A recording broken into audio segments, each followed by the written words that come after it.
پڑے ہوئے ہیں، اور ہم ہی نے انسان کو پیدا کیا ہے، اور جو خیالات اس کے دل میں گزرتے ہیں ہم ان کو جانتے ہیں، اور ہم تو رگ جان سے بھی زیادہ اس کے قریب ہیں۔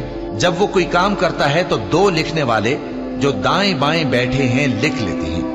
کوئی بات اس کی زبان پر نہیں آتی مگر ایک نگہبان اس کے پاس لکھ لینے کو تیار رہتا ہے، اور موت کی بے ہوشی حقیقت کھولنے کو طاری ہو گئی۔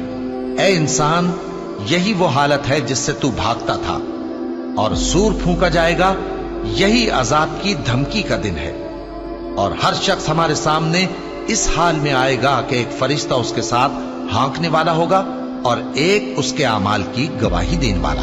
یہ وہ دن ہے کہ اس سے تو غافل ہو رہا تھا، اب ہم نے تجھ پر سے پردہ اٹھا دیا تو آج تیری نگاہ تیز ہے۔